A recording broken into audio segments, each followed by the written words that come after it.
Welcome to the Commercial Real Estate Podcast powered by First National.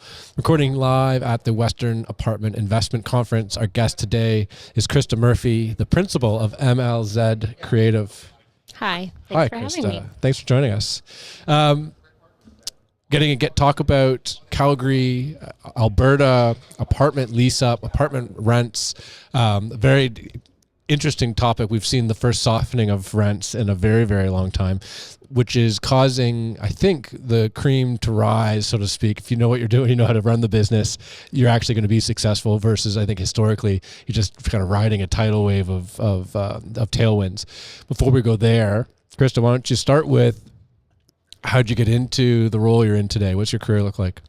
Oh, wow. Okay. So I guess my career started actually in Germany, where I opened up the Zara stores and came back to Edmonton and got my real estate license because I'm like, there's a lot of European flair that we could bring here. So I took my real estate license and got into property management. And then from there, so 18 years in property management, I saw a niche in the marketing as to why tenants were leaving and why they weren't sticking around and what they weren't doing and how they were marketed to. And so I found that niche, and now I have my own marketing company, and here we are with lease-ups and absorptions. And when did you start MLZ? 5 years ago. Okay, so you've been doing it for a while. Yeah, it's been a while. So we have a lot of perspective in the property management, lease-up, and marketing. Not a bad time to hitch your star to apartments. Yeah. I mean, I say that as an apartment lender. We've experienced the same growth trajectory, which has been great. Yeah. So it's been a lot of fun. And I think what really makes us really different is the fact that we start from the very start of building avatars of the right demographics of how we bring these tenants into the building and how we build a community from the onset. So we're building an emotional connection so that they want to stay at the building and don't want to look elsewhere. Does that apply as well or extend to, like, there's a branded name on the building, the operator, and then that tenant decides they need to move to another part of town? Is the idea to keep them sticky to that operator for their whole portfolio? Is that one of the goals, or is it really just you're trying to keep them in the building? We just want to make sure that the right type of tenants are coming to the building so that you can maintain your absorption levels and you're hitting those targets monthly. And therefore, then you're keeping them by building like-minded individuals in the building. So you're creating events, community events, you're connecting vendors, the amenities in the building, outside the building, and that neighborhood together. We've talked a lot about experiential living, programmatic living. When you're doing that tenant survey, is that a questionnaire? Like, what kind of process do you go through to ensure you're getting the sort of the right type tenant? of tenants? Yeah. So we actually take the data, research, and feasibility studies, and we dive deep into those psychographics of what these tenants are looking for, what they want, what their habits are, what their hobbies are, where do they eat, what do they do in their free time, and we target those interests and those behaviors in all our marketing advertising. And therefore, we're attracting the right type of tenants and holding them on by building those connections and those relationships. And then for your company, is it just you take a spread of the rent that first time lease up? How does the model work? No, actually, we take a retainer, and then it's basically just retainer fee. So there's no, I was going to say, I wonder if you've achieved a rent 5% higher than their pro forma, you're getting the upside. Oh, you know what? I didn't think of that. I should do that, actually. Actually, a lot of developers bring us in for when they're selling the building and they need to rent out 30 units in a month. They'll bring us in, and then that's when they're like, then we'll take a percentage from that. Yeah. But obviously, the earlier they get you engaged. 100%. Yeah. Like probably even just from the very beginning. Very beginning, from design to understanding what type of amenities go in that building and what the demographics of that location, that neighborhood want. So I'm going to lead the question a little bit because I did ask it before we hit record. I'm surprised by the answer, but I would assume that your job would have gotten harder in the last 6 months just because leasing velocity is more difficult. Rents are softening. It's not just as simple as putting up a for rent sign the way it might have been a year or two ago. But yeah, I mean, you indicated that that's not the case, that it's still pretty brisk.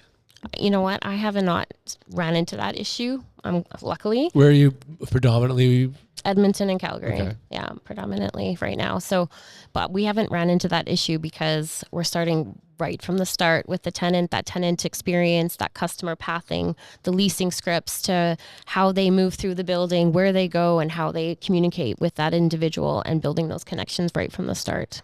Are you on site after lease up, or is it just the absorption? We're there for stabilization because then renewals hit. And then we're all kind of in that cycle again slowly. But we see that when you engage us from the very start, and we start our process from the very start of the stabilization or absorption to stabilization, we see our retention rates much higher. So we don't have high turnover. And what does that look like? It's a website. They go to your website when the building's being marketed? We dedicate everything to that story of that brand. So we'll create that website. They go through that customer funnel. They come, they book the tour. They come through the doors, and we create that leasing path with that leaser of how those 5 touch points of the 5 senses and what that looks like and that experience on the tour. How often do you have to go back to your client, and say, you're just asking too much? I haven't had to do that yet. Nobody can lease this thing. Yeah. It's not worth that. And this is a market too that's had a lot of product coming on stream, and not like unhealthy vacancy, but higher vacancy than markets like the one we're sitting in right now, Vancouver today. So it's historically been a bit more of a competitive market in that regard. I agree with you. I think if you do the research from the very start and understand your demographics, your avatars, and their interests and their behaviors and what they want, they will find you due to the marketing, and they will stay because of the connections you build. So what's easier right now, Gen Z marketing or baby boomer marketing? That's a really good question. I think it's a bit of both. Gen Zs for sure is easier because they're always on their phones. So you can target that demographic really. They know where to find you, and you can find them easily and do those. Are they the ones that are more susceptible to that programmatic experience, or are they just give me a room and I'll sit in my room? Like, I was talking to a friend of mine who's got a daughter in university, and he was explaining, our experience of going to university, where it was, constant social, and you're sitting in the room with the TV all the time. And that was very much a way to meet many of your lifelong friends. And this generation, they just sit in their rooms on their phone predominantly. There's not nearly as much interaction and sort of social planning that goes on. That's university experience, but does that translate to kind of what you're seeing in your studies? Yes and no. So yes, they are on their phones a lot, so they see everything, and you've got a 1 second retention span to keep that alive. So building the connections at the very start of the tour, yes, they might engage in the programs or the community efforts that we're doing, and sometimes they don't. But you would see 85% of them do, because you never know. You might meet your significant other. You might meet a business partner. So they want that. They want that connection. They might not initially see that or feel that, but once you start engaging with them, we're all missing that connection that we lost in COVID. Yeah. So what kind of programs are you putting? What would you put in place for that demographic? We do. It depends on the amenities. So we have movie nights if there's a movie theater. We do golf. If there's a golf simulator, we'll have a golf competition. We do matchmaking. If we do room share, we'll offer that. Like matchmaking, like romantically? Yeah. Oh, No. okay. Well, yeah, you could. But roommate share, or we bring in. Adam's interested. More of earmuffs.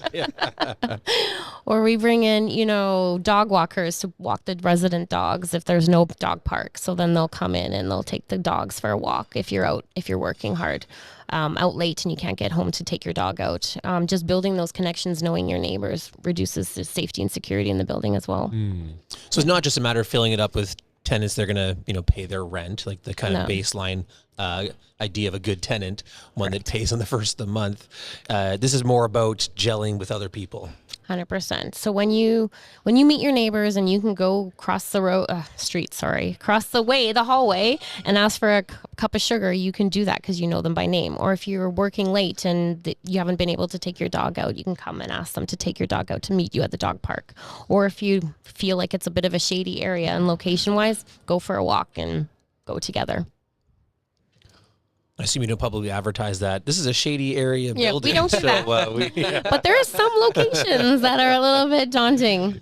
You know your neighbors. That's right. Know your neighbors. You might get attacked. I always, well, Aaron and I both have talked about amenities a lot on this podcast. When you look to the U.S. or any other markets, is there any amenities you'd want to see that you think would be effective in our markets here in Canada? I always want to say a pool, but from where it's cold where we are, so. But indoor pool. Like an indoor pool. I know they're high maintenance costs, but it would be pretty fantastic. You know, I think sometimes it's not just the amenity. I think it's the neighborhood and the location that you're in. And if there's tons of amenities around that location, I think just bigger suites. Yeah, we can back up the indoor pool.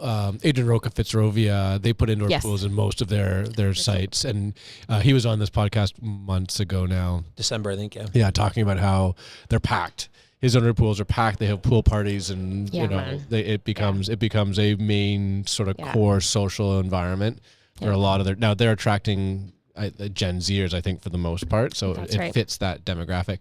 Pivoting to baby boomers, we've been debating on this podcast and off about the pivot of baby boomers downsizing, selling their houses, becoming renters.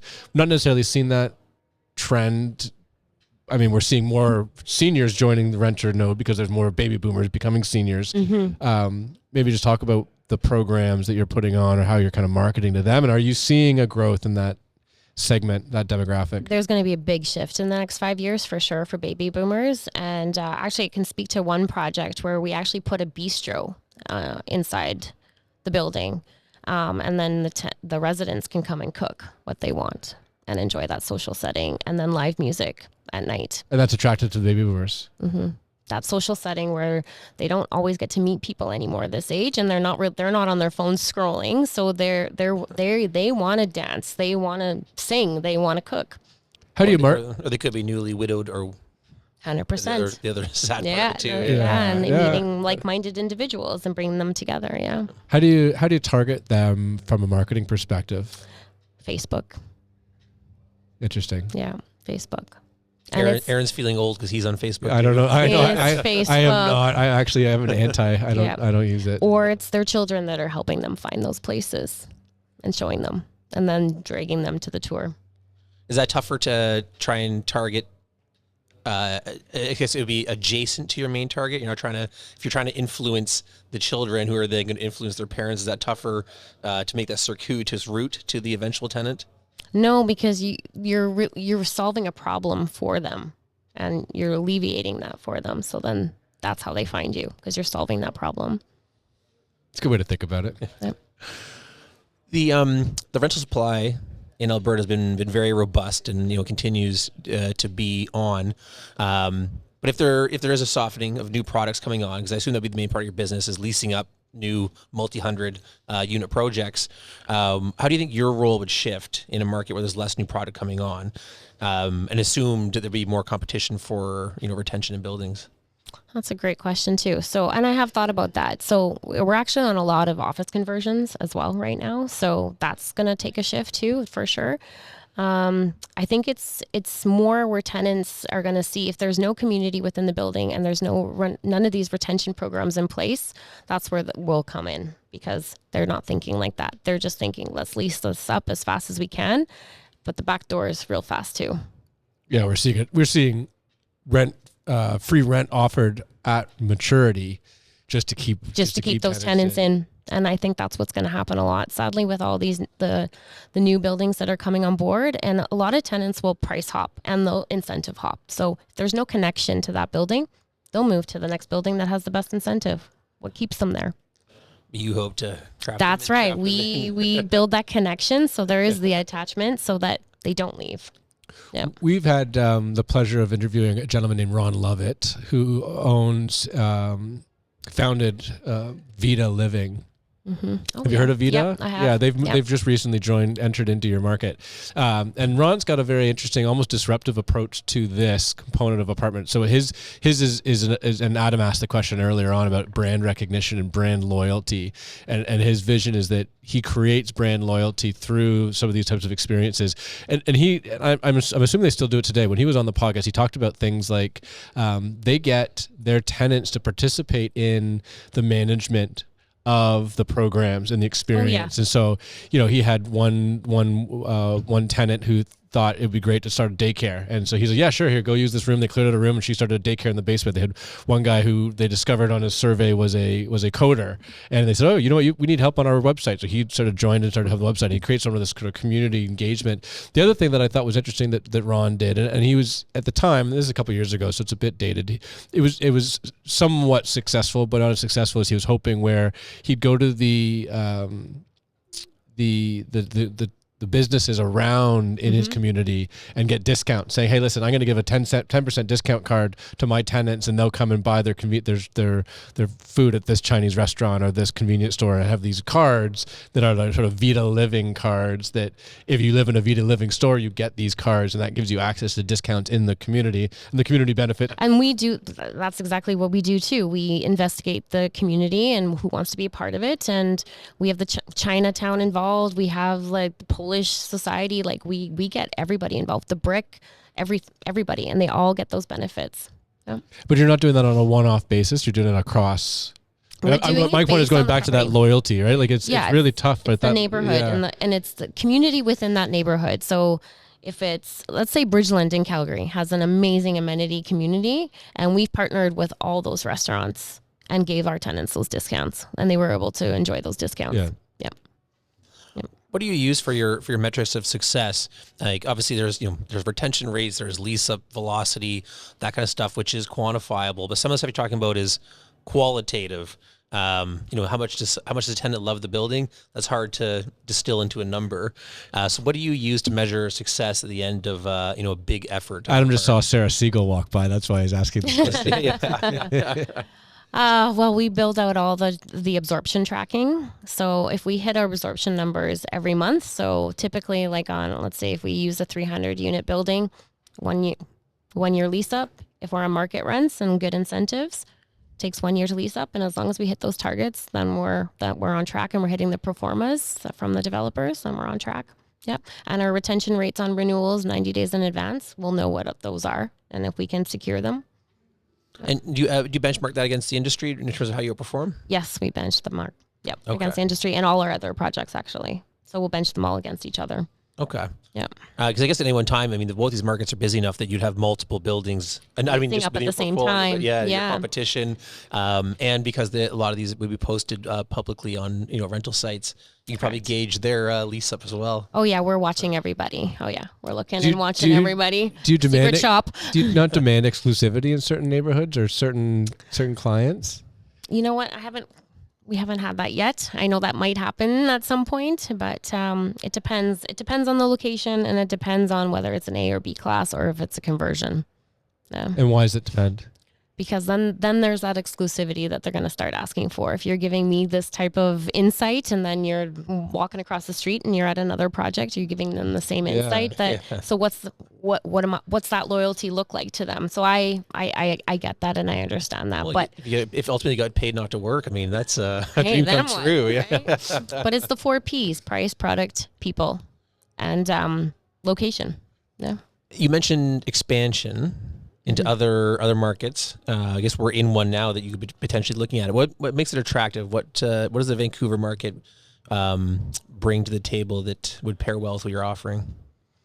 I just think there's so much more lifestyle and culture in Vancouver than there is in Alberta. And I think once you can tie that community and those amenities together, I think you could build such a phenomenal experience and lifestyle within a building. How do you do that? Like, I understand what you're saying, but how would you go about that process? So you've got a location, midtown, nice shops, good walkability. Like, how do you tie that into a marketing strategy? It all starts with the avatars.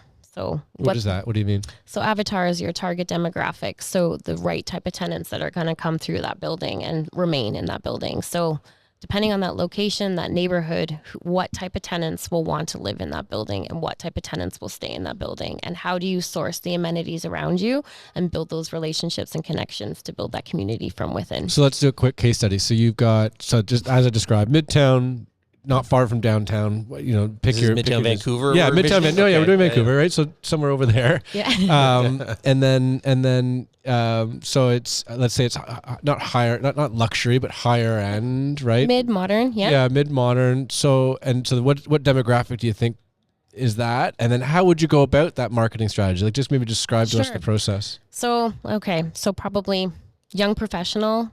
Yeah, right. You know, young professional couple, let's say Mindy and, I don't know, Adam. Tom. Sure, Adam.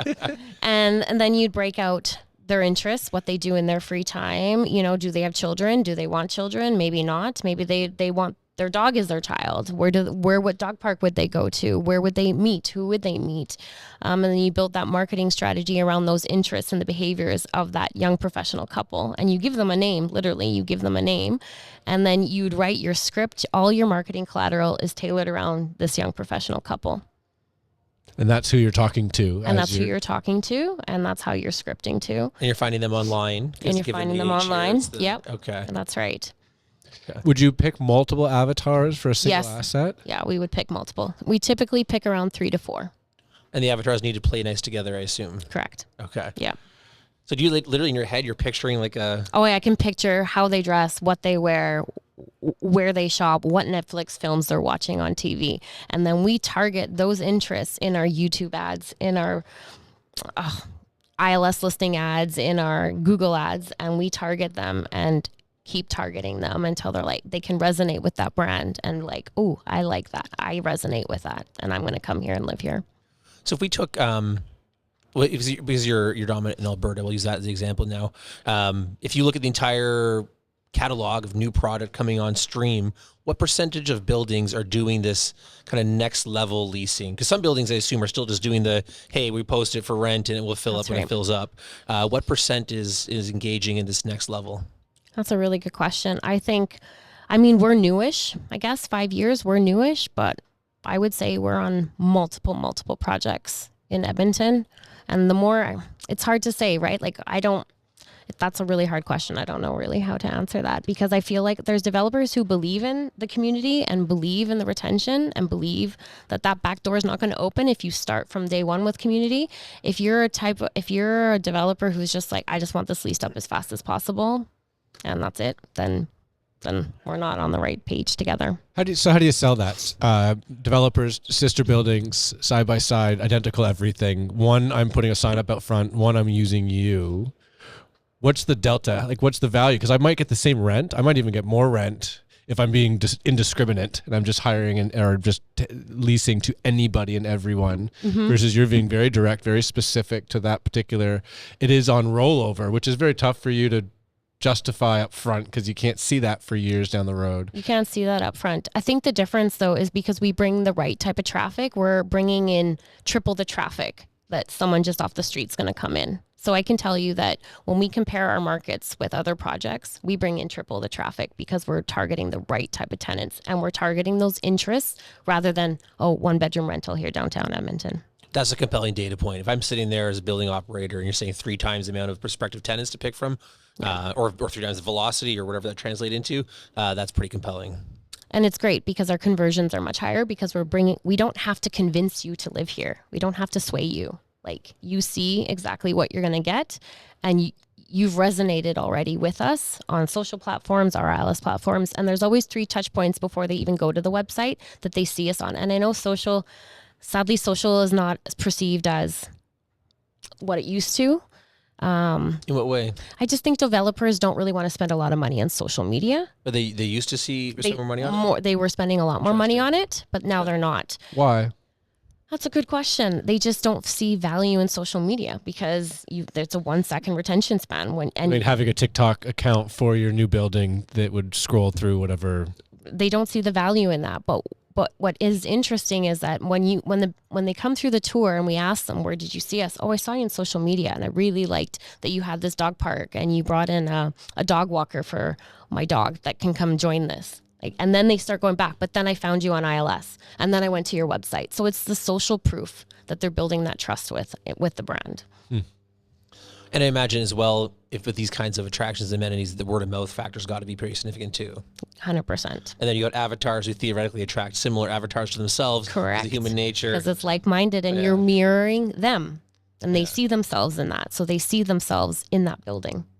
What about the person that does the receiving when they show up at the building? How calculated are you on who that person is? 100%. So I can tell as soon as they walk through the door, I'm like, I can tell which avatar they are, and they come through. And we have a. Are you the one that does the? But I'm thinking more like if I'm the avatar, I'm the person approaching a building, and I show up and it's some 70-year-old man receiving me. I'm like, wait a minute, this doesn't reflect the image of what I expected. The leaser has to embody the brand, right? Has to embody the building, has to understand its avatar. So we go through that whole discovery session with the leaser. So that they are aware of they understand where they sit in the whole experience. And what questions they ask and how they engage and how they speak and what they dress like. 100%. They have to mirror those avatars. And what's the follow-up like after somebody comes in, tours a building? What's the touch points afterwards? So it's the 5 senses. So we make sure that they acknowledge the smell, the sight, the hear, all that. So we tailor all that whole customer experience when they come through the door. And then they get all the information that they need to make a decision. But most that come through the door make a decision right then and there because they've landed where they want to be. It's just funny because Aaron and I are at an age where our apartment rental days are done. We both are homeowners out in Etobicoke, a suburb of Toronto. And when we were getting to buildings, none of this was going on. It was just everybody who just did the sign outside thing, and you phone it up and do you have a 1-bedroom available? Yeah. No. We want you to live your best life and see yourself in here because affordability for a home is really difficult, right? So we want you to live your best life and enjoy where you live. Krista, thanks so much. I think it's a great message to end on because I don't feel like any of my landlords when I was younger really cared about whether I was living my best life. So I do like that messaging and concept. I asked that question about the old person. My renter experience, or just quickly, sign out front, went inside. It's 27-story, 200-unit apartment building downtown Toronto. But built in like 1950. Walk in, and she might have been 80. I think her name was Betty. Smoking darts in her room. Piles of paper everywhere. Like it was just, and it did not. I still went there. I still leased up. You remembered. But still engaged your 5 senses, but not in a good way. It was quite a bad way. But you remembered it. I remembered it. Yeah. After all these years too, you remembered it, right? Yeah. We want to thank the Real Estate Forums for hosting us here in Vancouver at the Western Canada Apartment Investment Conference. Of course, First National for powering the podcast. But our guest, number one as always, thanks for spending time with us today. Thanks for having me. Really appreciate it. Thank you.